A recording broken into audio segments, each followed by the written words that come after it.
Hello friends, welcome back to my channel. আশা করি সবাই ভালো আছো, আমিও ভালো আছি। তো বেচু সকালবেলা খেতে বসেছে, দেখেছো নিশ্চয়ই। ব্রেকফাস্টে লুচি এবং আলুর তরকারি খুব ভালো লাগে না? দেখবে আমরা ছুটির দিন, বিশেষ করে রবিবার দিনটা এই জিনিসটা খেতে খুব ভালোবাসি।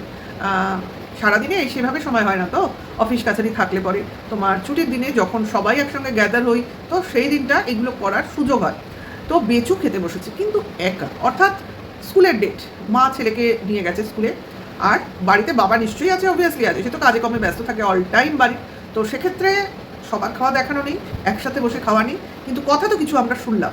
তো সেই কথার পরিপ্রেক্ষিতে আমারও কিছু অনুমান আছে বই কি, যেগুলো তোমাদের সামনে ক্লিয়ার করতে আসবো।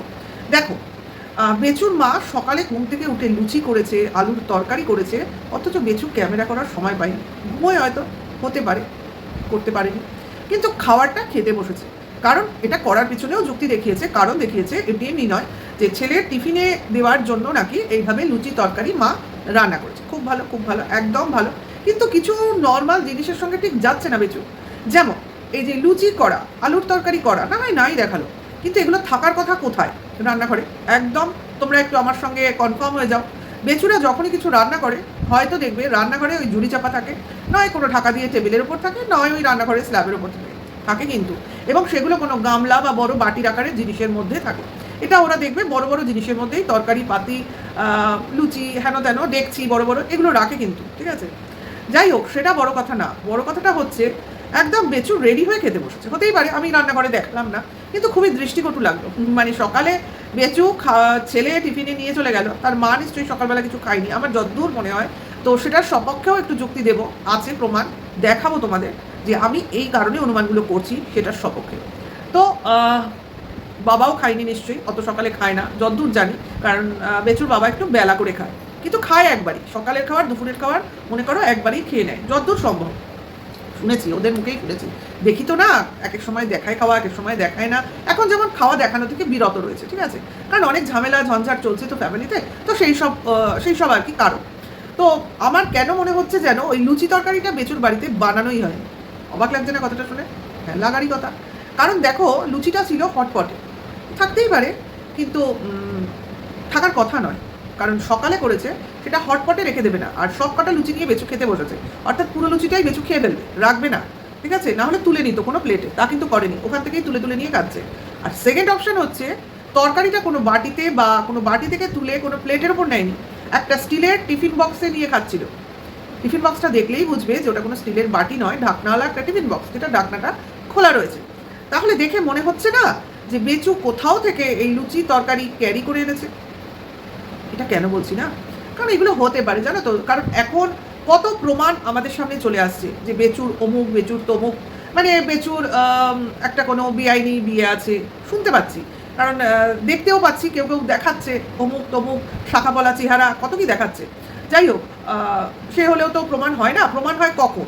যদি তাদের বিয়ের ছবি ডিসক্লোজ হয়, যদি দুজনের বিয়ের ছবি পাশাপাশি বসিয়ে দেখানো হয়, ঠিক আছে, অথবা বিয়ের রেজিস্ট্রি পেপারটাই দেখিয়ে দিল এরকম, বা কোথাও সিঁদুর পরাচ্ছে কি মালা বদল করছে এরকম কোনো ছবি দেখালো, এরকম হলে তাহলে মেনে নেওয়া যায়। অথবা বেচুর বাড়িতে বউ সেজে কেউ ঘুরে বেরিয়ে সে নিজে মুখে স্বীকার করছে, না আমি এর বউ, এর বিবাহিত বউ, না আমাদের লিগালি ম্যারেজ হয়নি, আমি আপাতত এর সাথে লিভ ইন রিলেশনে রয়েছি, কিন্তু বউ সেজে রয়েছি, পরবর্তীকালে ডিভোর্স হয়ে গেলে বিয়ে হবে, এরমভাবে বললো। এইরকমভাবে যদি বলে, তখন গিয়ে আমাদের পুরো ব্যাপারটা বুঝতে সুঝতে মেনে নিতে মানে সোজা লাগে, মানে আমরা মেনে নিতে আমাদের কোনো কষ্ট হয় না, তাই না? তো কেন না?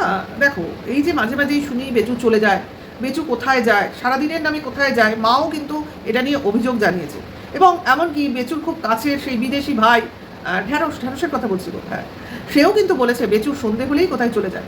তো ইদানিংকাল আমরা বেচুকে দেখি যে সন্ধেবেলার দিকে যায় কোথাও ঘুরতে, অথবা রাত্রের দিকে খাওয়া অনেক সময়ই দেখায় না, রাত্রে শুলাম, গুড নাইট করলাম, এরকম কিছুও থাকে না। দুদিন ধরে মন কি বাত বলছে, সেটা তো ঠিক আছে, কিন্তু গতকালের আগের দিনের ব্লগটা যদি তোমরা দেখো, মানে যেটা তোমার শিবরাত্রির ব্লগ ছিল, সেটাই ওই বিকেলের দিকে ঠাকুরের যে প্যান্ডেলে গিয়ে ওরা খাওয়া দাওয়া করলো, তারপর ফিরে এসে জাস্ট শটান ঘরে ঘরে গিয়ে কিছু কথা, ব্লগ শেষ। বাড়িতে কি হলো না হলো এটা নিয়ে কিন্তু কোনো কিছু আর দেখায়নি, ঠিক আছে।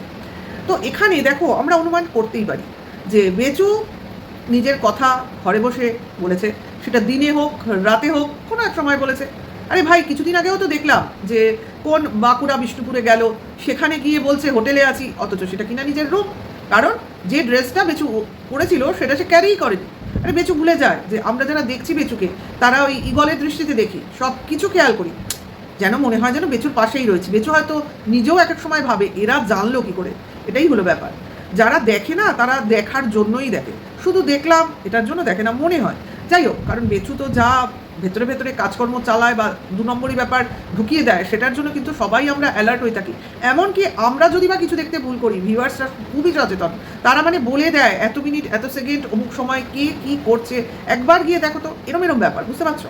তো সেই জন্যই আমার যেন মনে হচ্ছে যে বেচু আগের দিন রাত্রে নিজের বাড়িতে ছিলই না, আমার মনে হচ্ছে কোথাও গেছিল।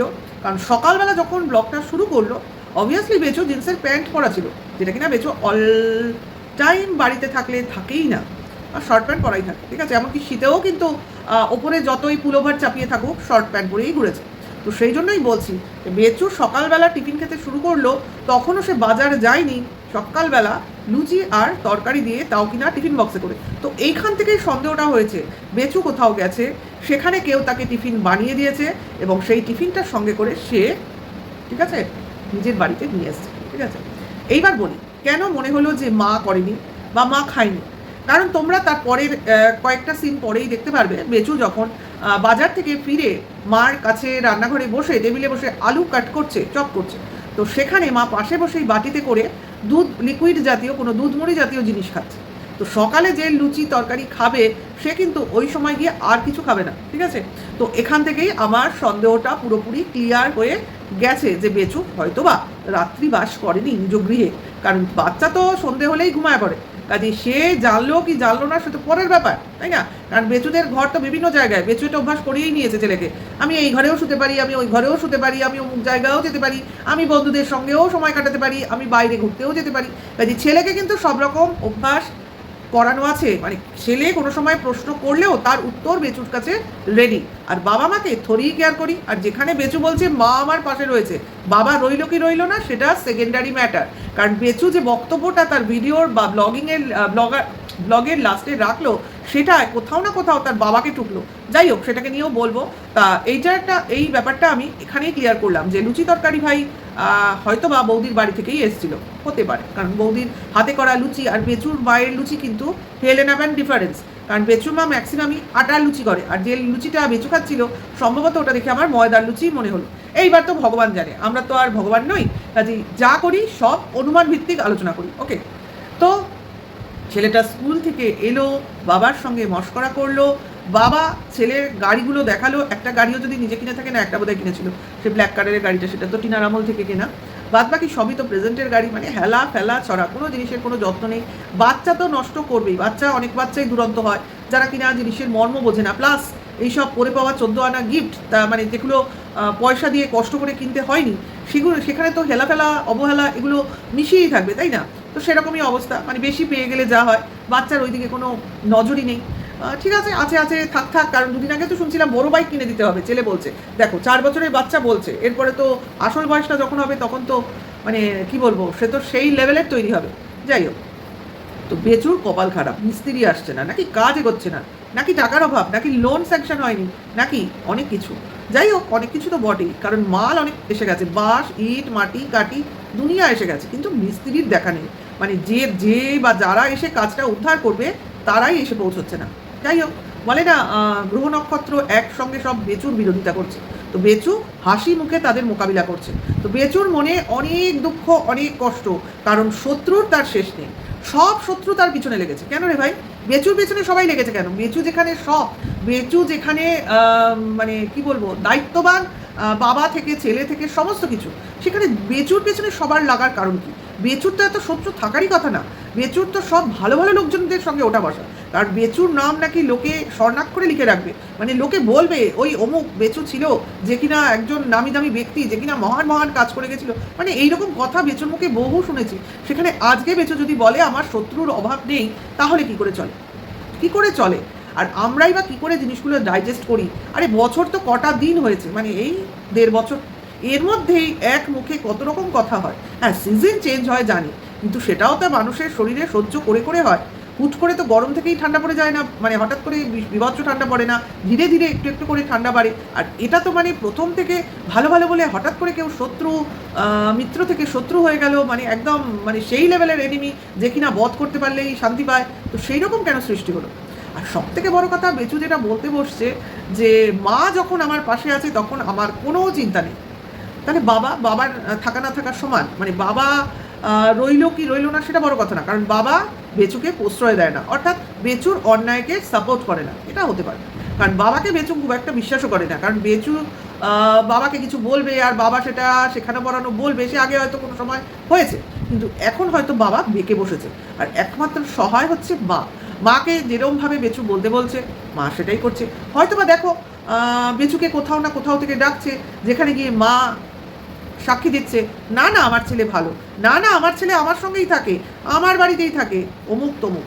মা মানে পুরো গার্ড হয়ে ছেলের সামনে দাঁড়াচ্ছে। কিন্তু ভাই, মাও যে ভেতরে ভেতরে অনেক কিছু মিথ্যা বলছে, সেটা কি যারা অবিশ্বাস করছে, মানে যারা বলছে তাদেরকে বা বেচুকে বিশ্বাস করছে, তারা কি সেটা জানে যে মা কতটা প্রশ্রয় দেয় ছেলেকে, মা কতটা প্রশ্রয় দিয়ে আজকে ছেলেকে এই অবস্থায় এনে দাঁড় করিয়েছে, সেটা কি তারা জানে? আজকে বেচুর যে এই অবস্থা, মানে সাংঘাতিক একটা নিম্নগামী অবস্থা, কি ছিল আর কি হলো, এই যে অবস্থাটা, একটা ছেলের পুরো ভবিষ্যৎটা শেষ হয়ে গেল। না ছেলেটা নিজের কেরিয়ার তৈরি করতে পারলো, না ছেলেটা পড়াশুনো করতে পারলো ঠিক করে, না ছেলেটা ভালো করে সংসার করতে পারলো, না ছেলেটা ভালো করে হয়তো বা নিজের ছেলেকে ঠিক করে দেখাশোনা করতে পারবে, না ছেলেটা ঠিকভাবে নিজের সংসার করে হয়তো বা শান্তিতে থাকতে পারবে। তাহলে বলবো এই সবের পেছনে কারা দায়ী? শুধু কি বেচুর মা দায়ী, না বেচুর বাবাও সমান সমান দায়ী? তো বাবা মা দুজনে যখন একই বাড়িতে আছে, বাবাকে বাদ দিয়ে শুধু মাকে, বা মাকে বাদ দিয়ে বাবাকে, বা দুজনকেই নয়, এইভাবে তো দোষারোপ করা যায় না। আরে ভাই, যে সহ্য করছে বা যে সহ্য করেও চুপ করে আছে, দুজনেই তো সমান অপরাধী। তোমরা দেখছো অন্যায় হচ্ছে, অথচ কিন্তু তার কোনো প্রোটেস্ট করছো না, কেউ সেটাকে সাপোর্ট করছো, আর কেউ সেটাকে চুপ করে অন্যদিকে মুখ ফিরিয়ে বসে ভাবছো আমি তো সাপোর্ট করছি না, কাজেই আমি দোষী নই। এটা কিন্তু যে ভাবছে সে পুরোপুরি ভুল ভাবছে। যাই হোক, সেটা আমাদের কোনো বক্তব্য বিষয় নয়, কারণ আমাদের যেটা বলবে, যেটা দেখাবে, তো সেটাকে নিয়েই আমরা কথা বলবো, আর যেটা দেখাবে না সেটাকে অনুমান ভিত্তিক বলবো, কারণ এটা আমরা বলতেই পারি, ঠিক আছে? কাজেই একটা জিনিস তবে আমি বলে দিই, এই যে বেচুর বিয়ে, এই যে বেচুর একসাথে থাকা বলো, এই যে লিভ ইন করা বলো, যাই বলো না কেন, এটা কিন্তু কোনো ভ্যালুই নেই, কারণ বেচুর এখনো ডিভোর্সই হয়নি। কাজে বেচুর যদি ডিভোর্স না হয়, ওই শাঁখাপলাই বলো আর সিঁদুর পরানোই বলো, তাতে কী যায় আসে? তো নাটক নভেলের অংশ মাত্র, তাই না? মনে হচ্ছে ড্রামা প্লে করছি, তো ওই রকমভাবে তো কিছু হয় না। আর সেই রকম টাইপের লেভেলের বা সেই ক্লাসেরই মেয়ে যে কিনা ওই শাঁখা সিঁদুর ওইসবেই সন্তুষ্ট থাকে, মানে ওটাকেই ভাবছে আমার বিশাল একটা লেভেল লেগে গেল গায়ে, আর তা তো নয়। তার ক্যাটাগরি বলো বা তার স্টেটাস কোনো মিস্ট্রেসের থেকে বেশি নয়, ঠিক আছে? ওই সমান সমান মিস্ট্রেস। তো সে যদি সেইভাবেই নিজেকে রেখে সন্তুষ্ট মনে করতে পারে, তো আমাদের কি যায় আসে, তাই না? কাইন্ড অফ মিস্ট্রেস প্লে করছে সেই মেয়েটি, তো করুক, অসুবিধা কী আছে? জীবনেও তো ওয়াইফ হতে পারবে না। আরে বিয়ে বিয়ে বিয়ে বিয়ে কি ইউই হয়ে যায় নাকি আজকালকার দিনে? হয় না। কাজেই ওই বিয়ে নামক প্রহসনটা চালানো হচ্ছে, ওটা বিয়ে কোনো দিনই হতে পারে না, হবেও না, করাও যায় না, ওটার মধ্যে কোনো আইনসম্মত ব্যাপারই নেই, তাহলে ওটাকে নিয়ে বলে লাভ নেই। হ্যাঁ, একটা জিনিসই হতে পারে, ওটাকে নিয়ে বেচুর হয়রানি হতে পারে, তো হয়রানিতে হবেই, কারণ বেচু যেখানে টিনাকে ডিভোর্সের আগে থেকে 2টো স্বামী 3টে স্বামী নিয়ে থাকার কথা বলেছে, সেখানে বেচুকে আজকের ডেটে কথা শুনতে হবে, এটাই তো স্বাভাবিক। কারণ বেচু কি তখন ছেড়েছিল টিনাকে? ছাড়েনি তো। তাহলে আজকে দেখো তার পক্ষের লোকই কিন্তু তাকে হুমকি দিচ্ছে। এই প্রশ্নটা অনেকের কমেন্টস বক্সে দেখলাম যে আজকে ঢ্যাঁড়সের কথা বিরোধী পক্ষ মেনে নিচ্ছে, অর্থাৎ বেচুর বিয়ে, বেচুর সঙ্গে থাকা, বেচুর সঙ্গে ঘুরতে যাওয়া, এই ব্যাপারটা আমরা মেনে নিচ্ছি, অথচ এই ঢ্যাঁড়সই যখন টিনার বিরুদ্ধে বলেছিল, অর্থাৎ টিনার কোথাও বিয়ে হয়েছে, টিনার সঙ্গে ফোকলা আছে, অমুক তমুক, সেটা আমরা মেনে নিতে পারিনি। আচ্ছা, যে বা যারা বলেছে তারা বুদ্ধি ছাড়াই কথা বলেছে, কারণ আমি এটাকে বলবো, কারণ এটা বলার বা আমাদের সাপোর্ট করা বা না করার পিছনেও আমাদের যুক্তি কাজ করছে। 1 নম্বর, যখন ঢ্যাঁড়স টিনার বিরুদ্ধে বলেছে, ওর কোনো প্রমাণ ওর হাতে ছিল না। আজ অব্দি ঢ্যাঁড়স টিনার বিয়ের কোনো প্রমাণ দেখাতে পারেনি, অর্থাৎ যে মন্দিরে বিয়ে করেছে সেই মন্দিরের কোনো ফুটেজ দেখাতে পারেনি। কাজে যদি কোনো প্রমাণ বা প্রুফ কেউ না দেখাতে পারে বিয়ে, তাহলে সেই বিয়েটা মানে কখনোই সত্যি বলে কেউ মেনে নেবে না, 1 নম্বর। আর ডিভোর্সের আগে যদিও বিয়ে হয় না হয় সেটা বড় কথা নয়, সেটা কোনোভাবেই আইনসম্মত হবে না। হ্যাঁ, যদি তারা বিয়ে করে এরকম কোনো ফুটেজ কোনোভাবে কারোর হাতে পড়ে, তাহলে সেটা আইনের কাজে বেচুর ক্ষেত্রে একটা সুবিধাজনক পরিস্থিতি তৈরি হতে পারত, কিন্তু সেরকম কোনো প্রুফ ঢ্যাঁড়সের কাছে ছিল না, কারণ ঘটনাটা তো ঘটেইনি। কাজে সেই প্রুফ ঢ্যাঁড়স আজ অবধি দেখাতে পারেনি। সে শুরু থেকে বলে যাচ্ছে, তার কাছে যদি প্রুফ থাকবে তাহলে তো সে দেখিয়ে দিত। কাজে দেখাতে যখন পারেনি তার মানে সেটা সত্যি নয়।